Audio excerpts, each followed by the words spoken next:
मैं आज को एक वाक़या सुनाता हूँ, आज से तकरीबन 40 साल पहले का। हमारे यहाँ शुगर मिल में एक इंजीनियर आए नए, मैकेनिकल इंजीनियर से चीफ इंजीनियर थे। उनका नाम था जफरुल्लाह घुम्मन। सरगोधा के इलाके के थे। कई मुरब्बे उनके जमीन भी थी और 2 भाई थे। बड़ा भाई फौज में मेजर था और ये छोटा भाई फौज में सेकंड लेफ्टिनेंट हुआ। फिर कुछ अर्सा जॉब करने के बाद इसे छोड़ दी। तो हमारे चीफ इंजीनियर साहब रिजाइन करके चले गए। तो मालिक ने इनको इंटरव्यू करके रख लिया। अब इस नौजवान की जो पहली मुलाकात थी ना, उसने हमें बहुत मुतासिर किया। इतना खूबसूरत उसका जिस्म, जैसे बॉडी बिल्डर का होता है ना, चौड़ी छाती, पतली कमर और उसके बाजू देखने वाले मसल ऐसे बने हुए, चल के आता था तो उसको देख के दिल खुश होता था। एक नौजवान की सेहत ऐसी होती है। बातचीत में भी नरम बात करते थे, मिजाज में नरमी थी, खुश अखलाकी थी, हर चीज उनके अंदर अच्छी थी सिवाय एक के। और वो एक बात बुरी क्या थी कि वो दैरिया था। ये नहीं कि बेनमाजी था, सिरे से दीन कोई नहीं मानता था। वो कहता था कि अल्लाह ने इंसान को पैदा नहीं किया, इंसान ने अल्लाह के वजूद का जो है ना एक तस्वर घड़ लिया है। 3-4 दिन बाद मुझे इंजीनियर ने बताया कि जनाब आने वाले चीफ इंजीनियर साहब तो दहरी हैं। मैंने सबको मना कर दिया कि इस टॉपिक पे उसके साथ कोई बात न करे। अगर कभी मौका आया तो मैं खुद बात कर लूंगा। मेरा उनका जो कि हर वक्त का वास्ता था, कोई मशीन खराब, मैंने इलेक्ट्रिकल साइड को ठीक करवाना होता था, उन्होंने मैकेनिकल साइड को, तो हमारा हर वक्त का मिल के काम करना था। तो मेरे साथ उनकी बहुत अच्छी तबीयत जुड़ गई। और हमारा ऑफिस भी एक था, बड़ा ऑफिस था, उसमें 2 टेबल लगे हुए थे। वो चीफ इंजीनियर थे और मैं चीफ इलेक्ट्रिकल इंजीनियर था। खैर कुछ अरसे के बाद उसने अपने बाल पर निकालने शुरू कर दिए। पहले तो खामोश रहता था, फिर लड़कों को भी कहना शुरू कर दिया, क्या तुम नमाजें पढ़ते हो, जहालत फैलाते हो, ये करते हो, वो करते हो, और मैं तो कॉमरेड हूं, मैं तो कम्युनिज्म को मानता हूं, मैं तो एवोल्यूशन थ्योरी पे अमल करता हूं, मैं तो डार्विन थ्योरी को मानता हूं, मैं खुदा को नहीं मानता, मैं कुरान पाक को नहीं मानता। इस किस्म की बातें करता। अब दिल आजारी तो हमारी बहुत होती, मगर चूंकि जॉब थी तो उसका तकाजे भी पूरे करने थे। मैंने सबको कहा हुआ था कि जो ये कहे मुझे बताते जाओ, जवाब न दो, खामोश रहो। अल्लाह की शान, वो अपने जाती मामलात में मुझसे मशवरा करता था। मुझे कहता था मुझे दुनिया के किसी बंदे पे भरोसा नहीं है, आपके ऊपर मुझे भरोसा है, मैं अपनी हर पर्सनल बात आपसे करता हूं। खैर कोई 3-4 साल इस तरह गुजर गए, हमारी दोस्ती पक्की हो गई, मगर वो जॉब के हद तक थी, जॉब के अलावा नहीं थी। इस दौरान उसने मुझे कहा कि मेरी अम्मी ने मुझे कहा है कि तुम्हारी उम्र 26 साल हो गई, अब तुम्हारी शादी करनी है, जहां तुम कहोगे वहीं शादी करूंगी। अब चूंकि लड़का खूबसूरत भी था और तनख्वाह भी बहुत ज्यादा थी और अपना मकान था और वालिदैन के वालिद के 2-4 मुरब्बे जमीन भी थी, बल्कि बाग थे किन्नू के, करोड़पति घर का बच्चा था, तो साफ ज़ाहिर है जहां भी रिश्ता जाता वो कबूल कर दे। मुझे कहने लगा जी कि बताएं मैं क्या करूं। मैंने कहा भाई आप अपना इरादा जाहिर करें लोगों पे कि मैं आजकल रिश्ता देख रहा हूं, तो जो लोग इंटरेस्टेड होंगे वो आपसे राब्ता करेंगे। अल्लाह की शान देखें जी कि 5 दिन के अंदर कोई 1000 रिश्ते आ गए। कोई फौज के जनरल की बेटी है, कोई ब्रिगेडियर की, कोई कर्नल की, कोई बड़े इंडस्ट्रियलिस्ट की बेटी है, कोई सियासतदान की बेटी है। कहने लगे जी अब मैं क्या करूं? मैंने कहा भाई आप ऐसा करें कि इन 1000 रिश्तों की सारी दरखास्तें पढ़ें और जो फैमिलीज आपको ऐसे लगती हैं ना कि दीन के एतबार से या अपने रुतबे के एतबार से हमारे बराबर हैं, उनको शॉर्टकट कर लो 50 के करीब।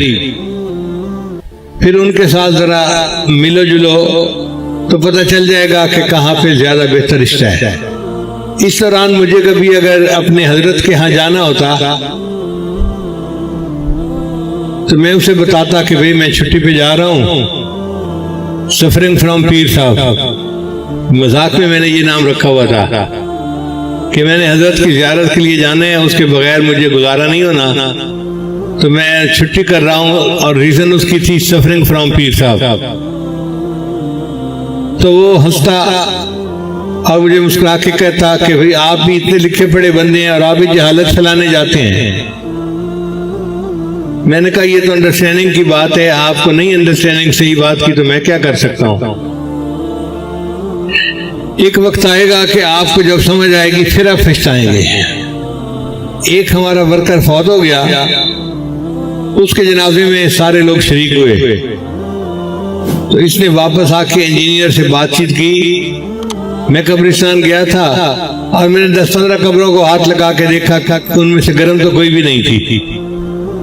यानी ये मजाक कर रहा था कि कब्र का अजाब ढकोसला है, साइंस इसको नहीं मानती, लिहाजा ये फजूल चीज है। तो कहने लगा मैंने तो 10-15 कब्रों को हाथ लगाया, कोई भी गर्म नहीं थी। मेरा इरादा था कि आज मैं फिर इससे बात करूंगा। हमारी मीटिंग लंबी होती गई। इस दौरान एक इंजीनियर आया, मैकेनिकल का था। वो उसे कहने लगा जी कि मैं परेशान हूं, मेरी वालदा बीमार है, मुझे तनख्वाह एडवांस चाहिए, यानी महीना खत्म होने से पहले दे दे। तो इसने दरखास्त पे साइन कर दिए और साइन करने के बाद इसने उसे कहा कि यार तुम हर वक्त रोते रहते हो कि पैसा आएगा कहाँ पे, और मैं हर वक्त परेशान रहता हूं कि पैसा लगाऊंगा कहाँ पे। वो लड़का तो चला गया। मैंने इससे बात की, मैंने कहा देखे ज़फरुल्लाह साहब, आपने जो बात की है ना कि मैं तो परेशान रहता हूं कि पैसा लगाऊंगा कहाँ पे, ये तकब्बुर की बात है और तकब्बुर की सजा दुनिया में लाजमी मिलती है। बड़े बड़े फिरौन और नमरूद आए और अल्लाह ने सबको इबरतनाक सजा दी। आपने भी अल्फाज ऐसे ही बोले हैं फिरौनों वाले। मेरा मशवरा ये है वैसे दोस्त के कि आप तो बताए हो जाएं और अल्लाह से माफी मांग ले। कहते जितना आप अल्लाह से डरते हैं मैं नहीं डरता। जब उसने कहा ना जितना आप अल्लाह से डरते हैं मैं नहीं डरता, मैंने कहा कि अच्छा फिर अब जो है ना काउंट डाउन शुरू हो गया, अब देखना फिर तुम्हारा अशर होता क्या है। फिर हम अपने टेक्निकल बातों में लग गए। दूसरे दिन हमें पता चला कि जनाब इंजीनियर साहब का एक छोटा सा एक्सीडेंट हो गया। वो शाम को अपने साइकिल मोटर पे जा रहे थे, जमीन पे गिर गए, चोटें आ गई, आज ड्यूटी पे नहीं आए। दोपहर के वक्त मैं उनके पास गया तवाफुर्सी के लिए, तो मैंने पूछा क्या हुआ। कहने लगे बस साइकिल मोटर चला रहा था, नई मोटरसाइकिल थी और सामने गाड़ी भी नहीं थी, यही टोबर रोड के ऊपर। पता नहीं अचानक आंखों में अंधेरा आया और मेरी साइकिल जो थी वो एक दरख्त के अंदर जाकर लगी। फिर दूसरे दिन वो अपने कमरे से चल के आ रहे थे, घर के लॉन में के चाय पीनी थी, फिर जमीन के ऊपर गिर गए। देखने वाले ने बताया कि जनाब आपने एक पांव उठाया और रखने के बजाय दूसरा पांव फिर उठा लिया, तो जब दोनों पांव ऊपर उठेंगे तो बंदा नीचे गिरेगा। अब इनको फिक्र लाहक हुई, चुनाचे इन्होंने अपने भाई को फोन किया, वो फौज में मेजर था और ये साहब खुद भी फौज में रह चुके थे। उसने इनको कहा कि जी आप इस्लामाबाद आ जाएं, मैं मिलिट्री हॉस्पिटल में आपका चेकअप करवा देता हूँ। 1 महीने के लिए छुट्टी पे चले गए और इस दौरान इनकी ट्रीटमेंट हुई तो कुछ बेहतर हो गई तबीयत। वापस आए, जब वापस आए तो फिर मैंने कहा, मैंने कहा देखें अभी तो इब्तिदा है, आप अभी से रजू कर लें, तौबा कर लें तो ज्यादा बेहतर है, वरना फिर ये एक से ऊपर एक जो थप्पड़ लगेगा ना वो तेजतर होता जाएगा। तो हंस पड़ा, कहने लगा मैं आपके साथ बहस नहीं करना चाहता, मेरी दोस्ती बहुत अच्छी है, मैं क्यों अपनी बात से एक दूसरे के मिजाज को खराब करूं।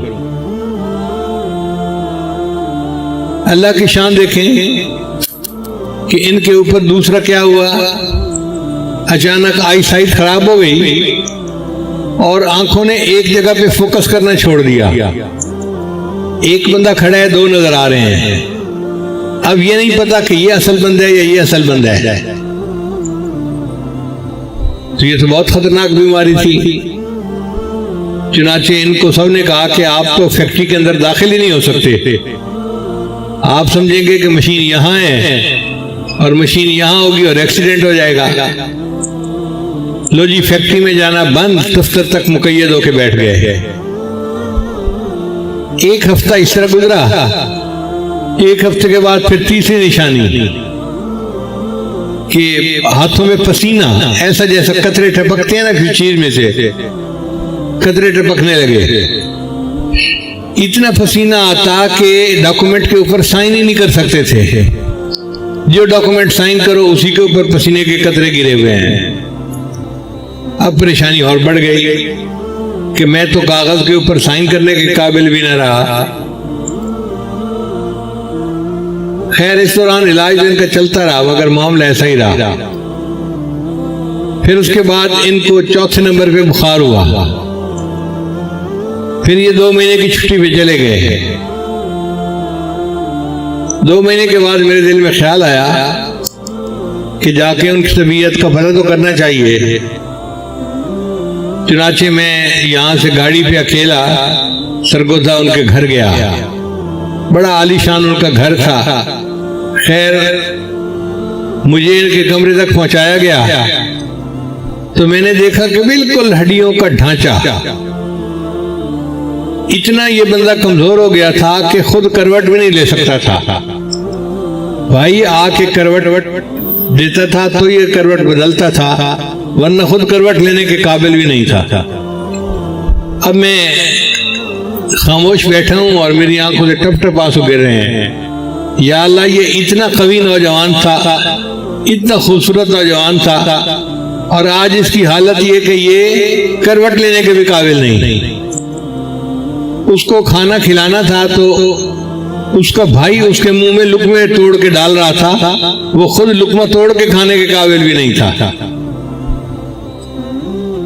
खैर थोड़ी देर बैठे, फिर मैंने कहा कि मैं वापस जाता हूं। तो मुझे कहने लगा कि आप तो मेरी जिंदगी के राजदार हैं, मुझे एक ऐसी बीमारी है जो लाइलाज है और हो सकता है मेरी और आपकी ये आखिरी मुलाकात हो। मैंने इस किताब के बारे में, मैंने इस बीमारी के बारे में बहुत पढ़ा है, बस मैं अब इतना वीक हो गया हूं कि अब मेरा उठना मुश्किल है। मैंने कहा कि देखें, आपका इलाज अगर पूरी दुनिया में कहीं भी होता है ना तो हम करवाएंगे, अल्लाह आपको शफा देंगे और एक वक्त आएगा कि आप हमारे साथ मिलकर नमाजें पढ़ा करेंगे। तो ये मुस्कुरा पड़ा।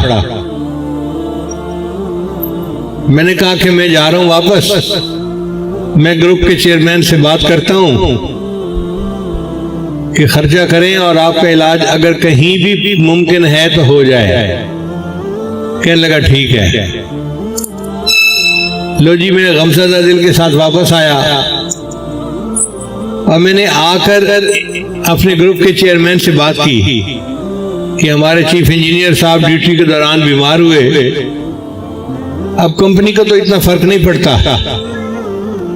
शुगर की वजह से मुंह चुके खुश हो जाता है तो मुझे बोलना मुश्किल होता है, इसलिए मैं एक घूंट ले लेता हूँ। अगर पानी पीना होता तो मैं 3 घूंट पीता।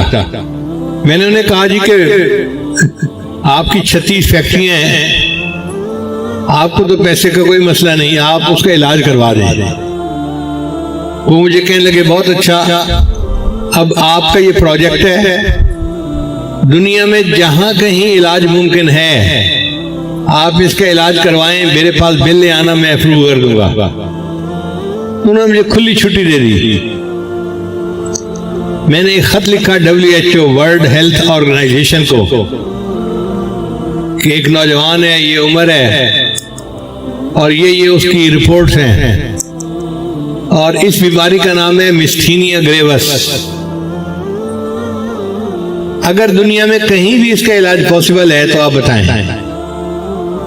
उन्होंने जवाब में लिखा कि जी ये तो लाइलाज बीमारी है, मगर कनाडा के एक डॉक्टर की बीवी को ये हो गई थी, उसने दिन रात मेहनत करके बीवी का कामयाब इलाज कर लिया।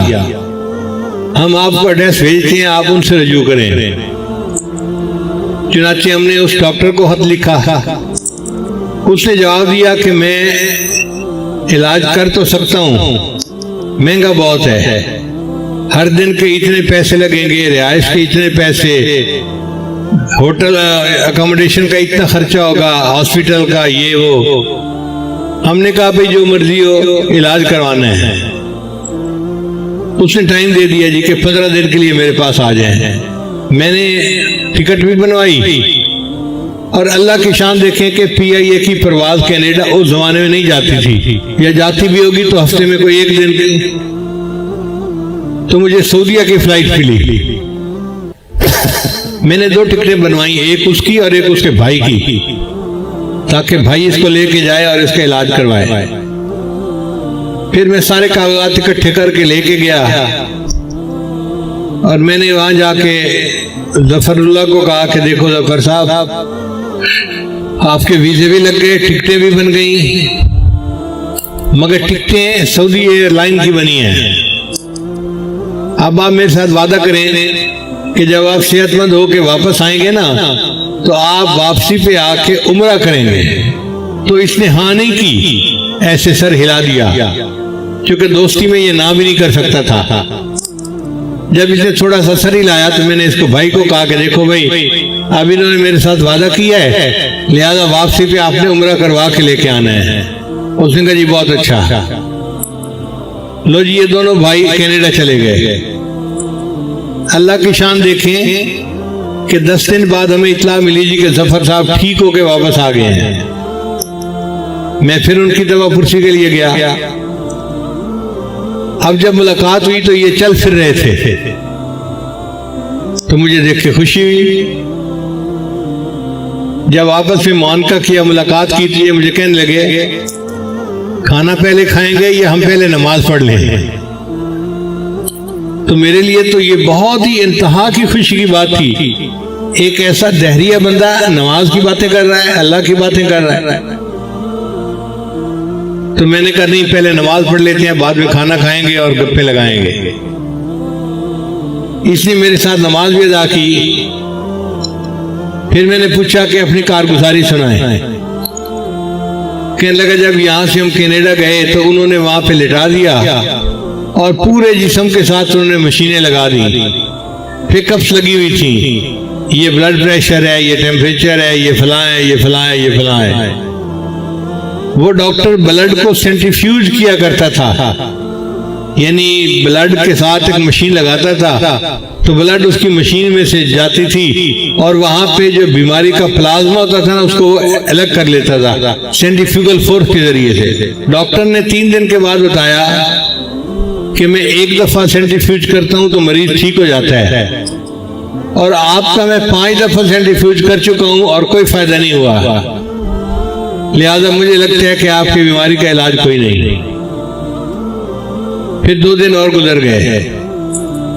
फिर उसने उसके भाई को बुलाया और कहा कि देखो भाई 7 दिन हो गए हैं और मुझे 1% भी उम्मीद नहीं है इस बंदे के बचने की। इसने है मरना, यहीं रहोगे तो 5-10 दिन में यहीं मर जाएगा, और अगर जिंदा चेहरा किसी को दिखाना है तो ले जाओ इसको। भाई ने फोन किया तो माँ ने कहा बेटा जब वहां इलाज नहीं है तो फिर मेरे पास ले आओ, मैं कम से कम एक मरतबा देख लूंगी, कोई बात ही कर लूंगी। अब उसका भाई उसको वापस आने लगा। पता चला कि सऊदी अरब की भी फ्लाइट हफ्ते में एक थी कनाडा की उस जमाने में, और इनके पास कोई उम्रे का वीजा भी नहीं था। तो भाई ने इसको जहाज पे डाला और जद्दा पहुंच गया। उसका ख्याल था कि मैं जद्दा जाके दरखास्त करूंगा कि मुझे पाकिस्तान की फ्लाइट दे दो, मगर वो भी फ्लाइट फुल थी। तो जद्दा वालों ने कहा कि हम आपको 3 दिन का वीजा दे देते हैं, आप होटल में रहने के बजाय आप एयरपोर्ट पे रहने के बजाय होटल के कमरे में जाके रिलैक्स करें, और 3 दिन के बाद जो अगली फ्लाइट है ना उस पे चले जाएं। चुनाचे भाई इसको लेके होटल के कमरे में आ गया। ये कहते हैं कि मेरे ज़हन में ख्याल आया कि मैंने आपसे वादा किया हुआ था कि मैं आते हुए उम्रा करूंगा। तो मैंने भाई को कहा कि उम्रा तो मैं कर ही नहीं सकता, बीमार हूं, तो मुझे जगह तो दिखा कि कहां उम्रा करते हैं। भाई ने उसे व्हील चेयर पे बिठाया और हरम ले गया। कहते हैं कि मैंने जब हरम देखा तो मैं ये सोच रहा था इतने लाखों लोग, मगर सबके दिमाग खराब कि ये अल्लाह को मानते हैं। यानी एक दहरिए बंदे की कैफियत सुनिए जो बैतुल्लाह के सामने खड़ा है जाके। वो कहते हैं कि मैं इतने लोगों को देख के ये सोच रहा था कि जहालत कितनी आम हो गई, लाखों लोग हैं और ये चक्कर लगा रहे हैं, घूम फिर रहे हैं, और ये खुदा को मानते हैं जबकि खुदा तो मौजूद ही नहीं है। कहते हैं कि मैं जाके बस बैठा रहा और बार बार बैतुल्लाह को देखता रहा। ये जो बैतुल्लाह को बार बार देखना था, इसी से उसको अल्लाह ने बरकत दे दी। कहते हैं कि जब मेरे जाने का वक्त हुआ ना, तो उस वक्त मैंने कहा कि चलो मैं दुआ ही मांग लेता हूँ। तो मैंने ये दुआ मांगी, ए अल्लाह अगर तू मौजूद है तो मुझे शफा दे दे, ताकि मैं कल व्हील चेयर के बगैर चल के तवाफ करूँ। एक दहरिया दुआ मांग रहा है बैतुल्लाह के सामने, और दुआ भी ये मांग रहा है कि ए अल्लाह अगर तू मौजूद है तो मुझे बीमारी से शिफा अता फरमा, ताकि मैं चल के तवाफ करूं। कहते हैं मैंने भाई को कहा कि दवाइयां सब बंद, मैंने अब नहीं लेनी। अल्लाह की शान के अगले दिन मेरे जिस्म के अंदर काफी कुव्वत थी। भाई मुझे लेके आया और उस दिन मैंने तवाफ किया, और तवाफ के बाद बैतुल्लाह के सामने बैठ के कलमा पढ़ा। अगर एक दहरिया बंदा भी हरम में जाके दुआ मांगता है, अल्लाह उसको ईमान जैसी दौलत अता फरमा देते हैं, तो एक मोमिन अगर वहां जाकर दुआएं मांगेगा तो अल्लाह उसकी दुआएं क्यों नहीं कबूल फरमाएंगे। इसलिए वो बैतुल्लाह ऐसी अजीब जगह है, जो मांगता है बंदा अल्लाह अता फरमा देते हैं। मोमिनों की तो दुआएं कबूल होनी है, जो दहरी हैं अल्लाह उनकी भी दुआएं कबूल फरमा लेता है। लो जी, इस तरह ये बंदा मुसलमान हुआ, इसने कलमा पढ़ा और वापस आके नमाजें पढ़नी शुरू कर दी। 1985 की बात है। इस आजिज को अमेरिका कुछ अर्सा रहने का मौका मिला। एक दिन 2 उलमा मेरे पास आए, कहने लगे आपके जिम्मे काम लगाना है। मैंने पूछा क्या? कहने लगे यहाँ पर एक इंटरफेथ काउंसिल बनी हुई है। इंटरफेथ काउंसिल कहते हैं कि मुख्तलिफ अदियान वाले लोग एक जमात बना लेते हैं और आपस में मिलकर मीटिंग्स करते हैं, ताकि एक दूसरे के साथ जरा हम अच्छे तरीके से रह सकें। उस इंटरफेथ काउंसिल में हमने पहले एक आलिम को भेजा था, मगर यहूदी और ईसाई आपस में मिल जाते थे और उससे वो साइंस के सवाल पूछते थे कि कुरान मजीद में सूरज का तज़किरा है, चांद का तज़किरा है, फलां तज़किरा है, फलां तज़किरा है। अब वो आलिम साइंस तो नहीं जानता था, तो वो परेशान हो गया। उसने कहा जी कि मैं वहां नहीं जाता, ये तो मेरा मजाक उड़ाते हैं। फिर एक PhD डॉक्टर था और आलिम भी था, हमने उसको भेजा कि इसको दुनिया की भी तालीम है और दीन की भी तालीम है। 2 महीने तो वो भी जाता रहा, मगर अब वो क्या करते थे, कि उससे तसव्वुफ की बातें पूछते, रूहानियत के मसले पूछते थे। अब उसको रूहानियत का पता नहीं था, तो कल उसने भी जवाब दे दिया कि अब मैं नहीं वहां जा सकता, किसी और के जिम्मे लगाओ। अब इस्लाम के लिए वहां जाने वाला कोई है ही नहीं, तो हमें आप नजर आए हैं jack of all trade but master of none, तो आप जो है वहां जाएं। मैंने कहा भाई देखे, मैं आलिम तो नहीं हूँ, लेकिन बहरहाल तालिब इल्म जरूर हूँ, मैं आपके कहने पे चला जाता हूँ। चुनाचे मैं वहां गया, मेरा तारुफ हुआ और मैंने उनको पहले दिन ही बता दिया कि मैं आलिम नहीं, मैं एक तालिब इल्म हूँ। अगर किसी बात का जवाब मुझे आता होगा तो मैं दे दूंगा, अगर नहीं आता होगा तो मैं अपने किसी उस्ताद से फोन पे पूछ के बता दूंगा। आप लोगों को जवाब मिलेगा, आज मिले या कल मिले, मिलेगा जरूर। वो मुतमईन हो गए। चुनाचे उन्होंने मेरे साथ ही तमाशे शुरू कर दिए। कभी वो सर्फ नहव को लेके बैठ जाते, कभी वो रूहानियत को लेके बैठ जाते, कभी साइंसी बातों को लेके। लेकिन उनको महसूस हो गया कि हम जिस टॉपिक पे बात करते हैं ये बंदा आगे से जवाब दे देता है, या फिर कहता है कि मैं कल आपको इसका जवाब दे दूंगा, मुतमिन कर देता है। तो कई महीने मेरा वहां जाना होता रहा। अब आने जाने में एक दूसरे के साथ जरा शनासाई भी हो जाती है। एक दफा मीटिंग खत्म हुई तो जो सेक्रेटरी था ना, वो कहने लगा कि जी अगली मीटिंग का एजेंडा क्या होगा। तो मैंने उनसे कहा कि अगली मीटिंग का एजेंडा ये होना चाहिए कि जिस दीन वालों के पास जो आसमानी किताब है, होली बुक है, वो उसकी तिलावत करें। हम तौरात की तिलावत भी सुनेंगे, इंजील की भी सुनेंगे और कुरान की भी सुनाएंगे। उसको आइडिया बड़ा अच्छा लगने लगा, ब्राइट आइडिया मिस्टर अहमद। चुनाचे तय हो गया जी कि अगली मीटिंग में हर मजहब वाले अपने जो आसमानी किताब है उसकी तिलावत करेंगे। अब जब मीटिंग शुरू हुई तो उसने मेरा नाम लिया कि मिस्टर अहमद ने पिछली दफा ये मशवरा दिया था, तो इसलिए मैं इन्हीं के जिम्मे लगाता हूँ कि ये हमें कुरान सुनाए।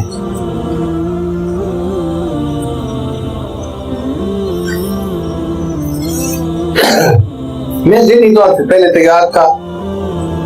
हजरत अली लानो का कौल है, अल्लाह ने जो कुछ आसमानी किताबों में उतारा उसको अल्लाह ने कुरान मजीद में उतार दिया, और जो अल्लाह ने पूरे कुरान में उतारा उसको अल्लाह ने सूरह बकरा में उतार दिया, और जो अल्लाह ने सूरह बकरा में उतारा उसको अल्लाह ने सूरह फातिहा में उतार दिया।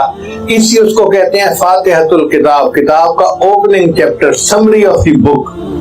पूरे कुरान का खुलासा है सूरह फातिहा। तो मैंने सूरह फातिहा की तिलावत की और उसका तर्जुमा को सुना दिया कि भाई ये कुरान का खुलासा है।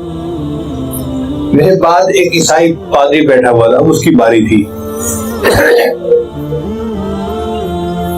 अब जब उसकी बारी आई तो उसने अपनी बाइबल निकाली और एक चैप्टर है उनको, उसको कहते हैं पहाड़ी का वाद। वो ये बड़ा लहक लहक के सुनाते हैं कि ईसा अलैहिस्सलाम ने तालीम दी, तुम्हारे एक गाल पे कोई थप्पड़ मारे तो दूसरा गाल भी पेश कर दो। तो वो उसकी तिलावत करने लगा। जब उसको पढ़ने लगा तो मैंने हाथ खड़ा किया और सेक्रेटरी को कहा कि मैं आपके साथ एक बात शेयर करना चाहता हूँ। उसने कहा क्या? मैंने कहा तय ये हुआ था कि हर बंदा जो होली बुक होगा उसकी तिलावत करेगा। तो मेरा सवाल ये है, क्या बाइबल जो है वो अंग्रेजी ज़बान में नाज़िल हुई थी?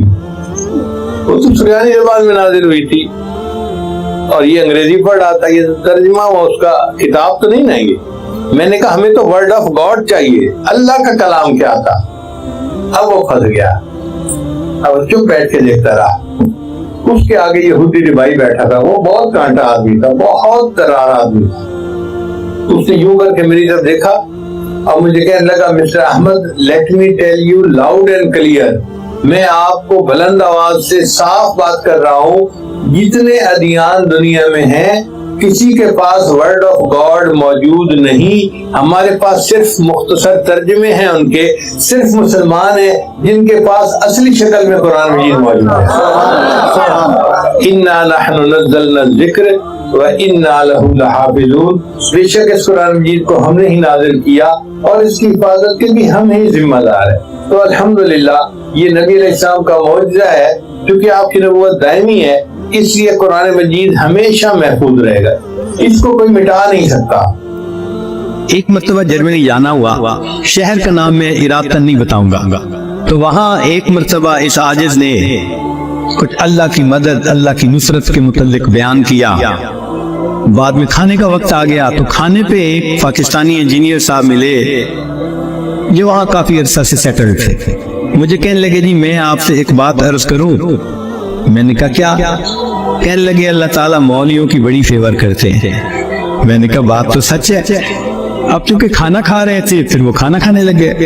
फिर कुछ देर के बाद कहने लगे जी अल्लाह ताला मौलियों की बड़ी फेवर करती हैं। अब मैंने देखो जाहिर में कि वो तो बेशक न दाढ़ी थी न कुछ था, एक आम जैसे इंजीनियर की जिंदगी होती है। एक खूबसूरत नौजवान था, आम जिंदगी गुजारने वाला था।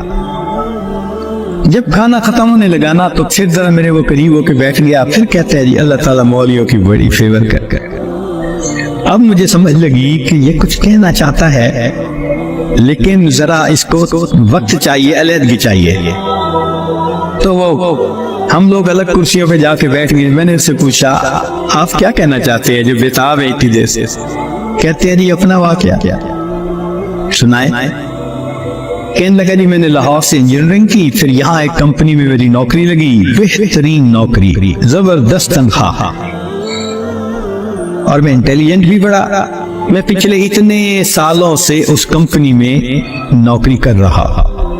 हमारे दफ्तर में यहाँ के माहौल के मुताबिक मर्द भी इंजीनियर हैं, लड़कियां भी इंजीनियर हैं। तो एक लड़की इंजीनियर जर्मनी की, वो हमारी कोलीग थी, इतनी खूबसूरत थी कि देख के बंदा सोचता था कि अल्लाह ने ऐसी भी मखलूक पैदा की है, और इसके साथ साथ इतनी ज़हीन और इतने अच्छे अखलाक वाली कि दफ्तर के जितने जवान लड़के थे हर एक विश करता था कि मेरे साथ इसका ताल्लुक जुड़ जाए।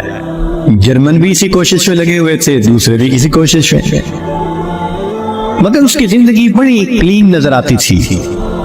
वो काम की बात करती थी, जो जरा काम की बात के अलावा करता था ऐसा जवाब देती थी कि अगले को जरूरत ही नहीं होती थी बात करने की। हम लोग दोपहर के वक्त छुट्टी होती तो फिर खाना खा लेते थे, कमरा बना हुआ था।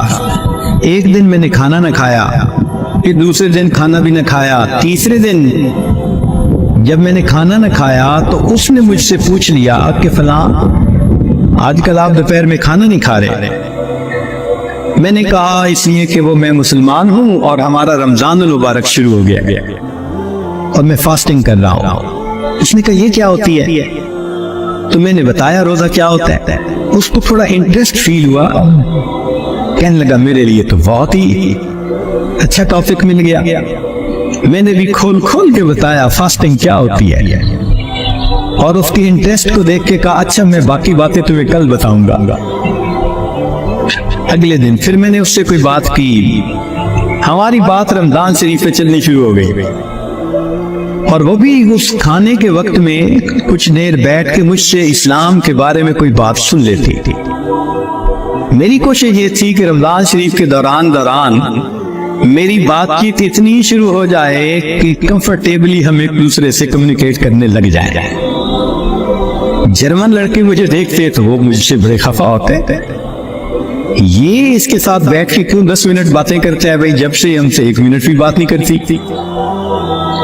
खैर रमजान शरीफ होने तक मुझे इतना अंदाजा हो गया कि इसके जहन में इस्लाम के बारे में मजीद जानने का भी शौक मौजूद है।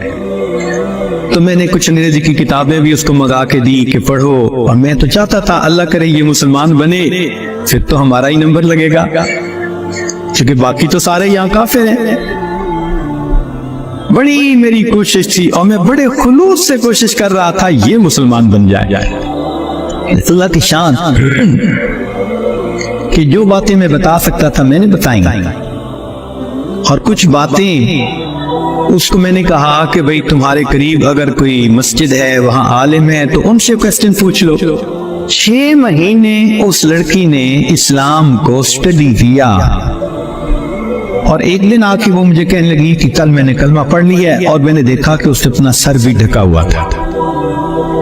तो ये इस बात की दलील थी कि ये मुसलमान बन चुकी। मेरी तो खुशी के इम्तिहान नहीं थी। मैंने ईशा के बाद 10 रकअत शुक्राने के नफल पढ़े, कि ये मुसलमान बन गई, मैं कुलीग भी हूँ, मुसलमान भी हूँ, इसके पास तो कोई दूसरी ऑप्शन ही नहीं है, तो अब मेरा काम आसान हो गया।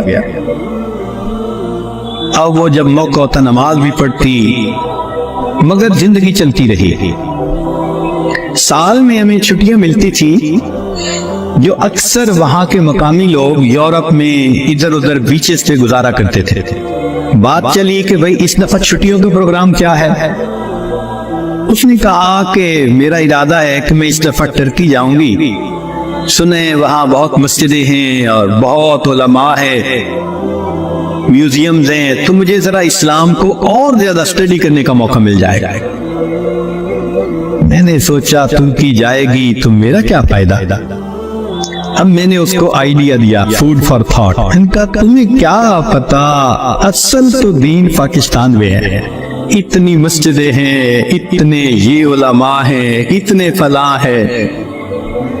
अब मैंने ऐसी सुहानी स्टोरी उसको सुनाई कि उसको लगा कि अगर मुझे दीन समझना है तो शायद वहां इंफॉर्मेशन ज्यादा मिल सकेगी। और इधर मैंने अपनी अम्मी को फोन भी कर दिया, अम्मी मैं कोशिश कर रहा हूँ कि यहाँ से एक लड़की आ जाए पाकिस्तान, बस मुझको फिर आप शादी के लिए तैयार करना, ये आपका काम होगा। अम्मी ने कहा बेटा बात ही कोई नहीं। मेरी बहन एक MA इंग्लिश थी, एक MA इकोनॉमिक्स थी, बहनों ने भी कहा तो एक दफा ले आओ उसको, हम उसको तैयार कर देंगे, मसला ही कोई नहीं।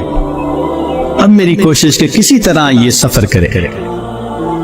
2-3 दिन वो सोचती रही, फिर उसने कहा कि अच्छा ठीक, मैंने इरादा किया है कि इन छुट्टियों में मैं पाकिस्तान जाऊंगी, मगर मैं अपनी अरेंजमेंट्स खुद करूंगी, तुम फ्लाइट नंबर बस बता दो, कब जा रहे हो। तो मैंने कहा ठीक।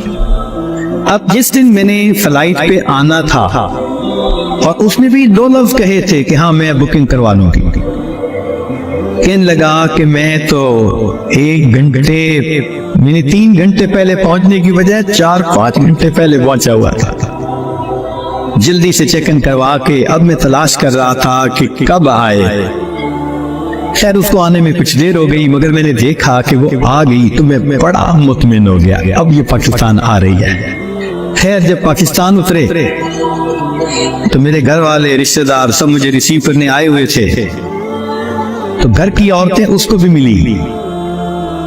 उसने कहा कि देखो मैंने होटल की बुकिंग करवाई हुई है और मैं इस वक्त थकी हुई हूँ सफर करके, तो मैं सीधा होटल में जाऊंगी और कल जब मैं किसी वक्त फ्रेश होंगी ना तो औरतों को कहा कि तुम होटल आ जाना, मैं तुमसे डिस्कस कर लूंगी कि मुझे कहाँ कहाँ इंफॉर्मेशन मिल सकती है। मेरी बहनें उसको देख के तो हैरान हो गई और उन्होंने शादी की डेट और प्लानिंग वो भी शुरू कर दी। अगले दिन मेरी अम्मी गई और उसको कहा कि भाई आप होटल में क्यों रहती हो, हमारे घर में आओ। उसने कहा मैं जरा यहाँ कंफर्टेबल हूँ। अम्मी ने कहा चलो खाना खाने ही आ जाओ। उसने कहा ठीक। तो वो एक वक्त खाने के लिए घर अम्मी के साथ आ गई। हमारा घर डिफेंस के अंदर इतना बड़ा बेहतरीन महल नुमा घर था और बिजनेस था हमारा, कार डीलरशिप थी। अब जो कार डीलर हो वो तो करोड़पति होता है। छोटा भाई मेरा मुझसे भी ज्यादा खूबसूरत नौजवान। खैर मेरी बहनों ने बड़ी कोशिश की कि भाई किसी तरह वो हाँ कर दे कि मेरे साथ उसकी शादी से वो राजी है, मगर वो खामोश जाती, वो हाँ नहीं करती थी। परेशानी होने लग गई, दिन गुजर रहे और हाँ नहीं कर रही है। तो कहने लगे कि एक दिन जो है अम्मी ने कहा कि बेटा अगर तुमसे वो राजी नहीं तो तुम्हारा छोटा भाई भी तो है, हम उसकी ऑप्शन दे देते हैं। मैंने कहा ठीक है कोई बात नहीं। अम्मी ने छोटे भाई की ऑप्शन दे दी। वो सुन के फिर चुप हो गई। हत्ता के आधे से ज्यादा दिन गुजर गए। फर्ज करो 20 दिनों से रहना था तो 10-12 दिन गुजर गए। अब अम्मी को जरा फिक्र होने लग गई कि ये नहीं मानेगी। हम परेशान भी थे। अल्लाह की चांद एक दिन वो अम्मी के साथ बैठी बातचीत कर रही थी। कुछ कहने लगा मेरे एक चचा हैं, तबलीगी बंदे हैं, सारा दिन मस्जिद में पड़े रहते हैं और काम ही कोई नहीं है उनको। उनका एक बेटा है और उस बेटे को उन्होंने जामिया अशरफिया से मौलवी बना दिया। वो चूंकि मेरे अम्मी के करीबी रिश्तेदार हैं, तो वो नौजवान हमारे घर आया अम्मी को कोई चीज देने के लिए। तो इस लड़की की जरा दूर से नजर पड़ गई कि एक बंदा है, दाढ़ी वाला भी है, टोपी भी है और फ़ज़ाक़त भी दीनी है। उसने मेरी अम्मी से पूछ लिया ये कौन है? उसने कहा ये मेरे देवर का बेटा है, आलिम है। उसने कहा अच्छा, मैंने जो कुछ मसले पूछने थे वो मैं इससे पूछ सकती हूँ? अम्मी ने कहा हाँ। कहने लगा अम्मी ने वो मौलवी साहब को बुला लिया और वो मौलवी साहब आके यूं निगाहें नीचे करके खड़े हो गए। ये इसने एक दो बातें पूछी, उसने आगे से जवाब दिया और जैसे रूठा हुआ बंदा होता है वो मौलवी साहब चले गए। इसने जाते हुए उससे पूछ लिया कि भाई अगर कोई और बात पूछनी हो तो आपका टेलीफोन नंबर, उसे टेलीफोन नंबर दे दिया।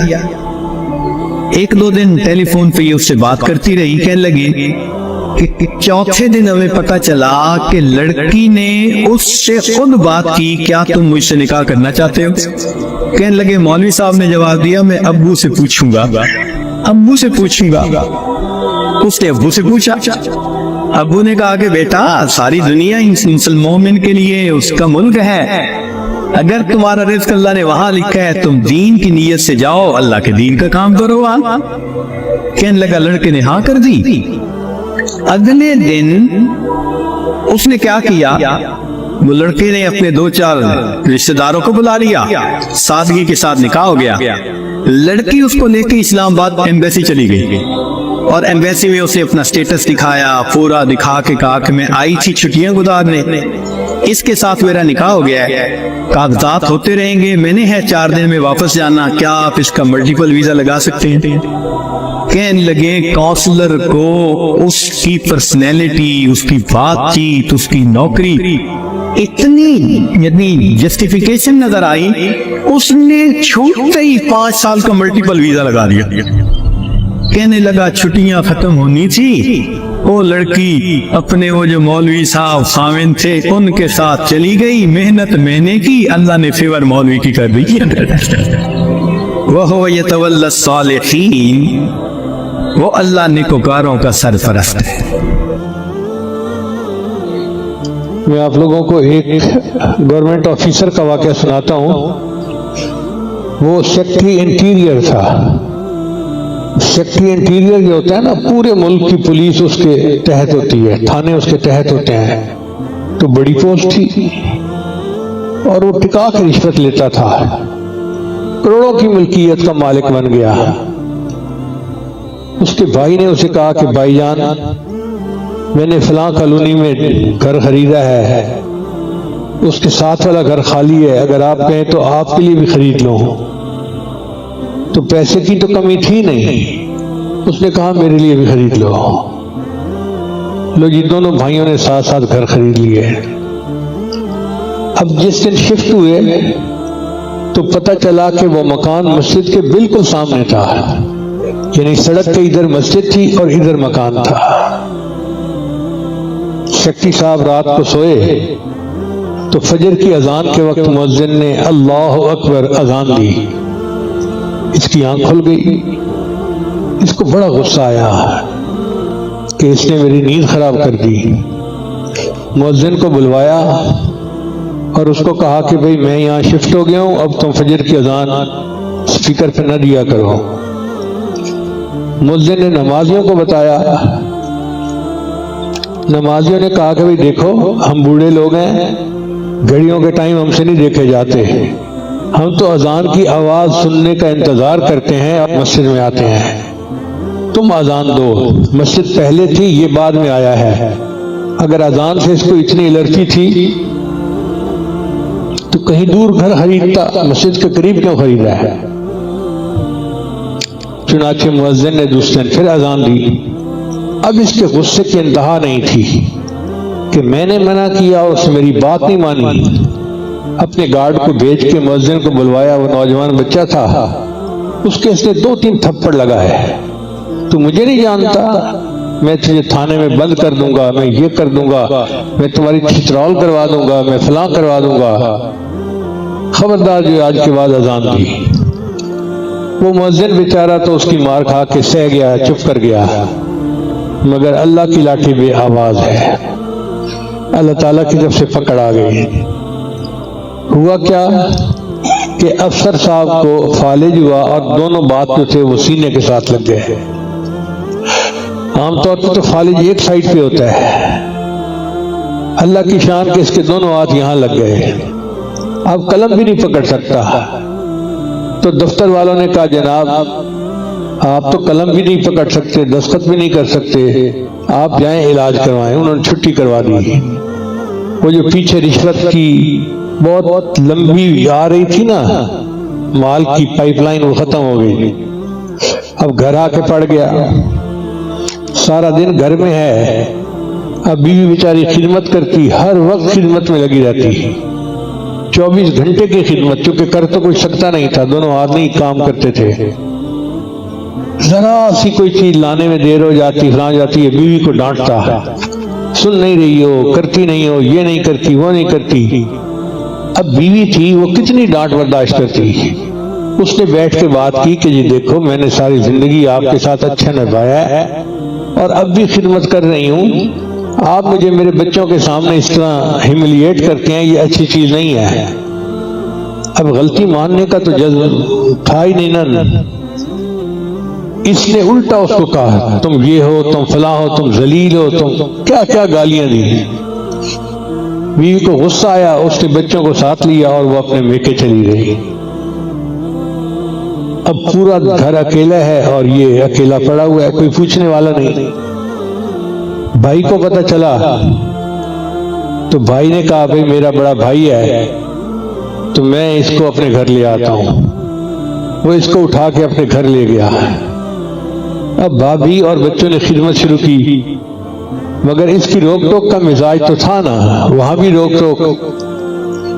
दूसरे दिन भाभी ने अपने खाविंद से बात की कि देखो आपकी खिदमत मेरे ऊपर लाजिम है, इसकी लाजिम नहीं है। हम तो इंसानियत के नाते इसकी खिदमत कर रहे हैं कि बीमार है, हमें क्यों ये रोकता टोकता है, डांटता है। अगर इसने मुझे फिर डांटा ना तो मैं भी घर से चली जाऊंगी। तो भाई ने भी महसूस किया कि भाई मेरा भी घर बर्बाद हो जाएगा। चुनाचे भाई ने आके इसको कहा कि भाईजान आप डांट डपट ज्यादा ना किया करें, ये नौकर नहीं है, ये घर के फर्द हैं।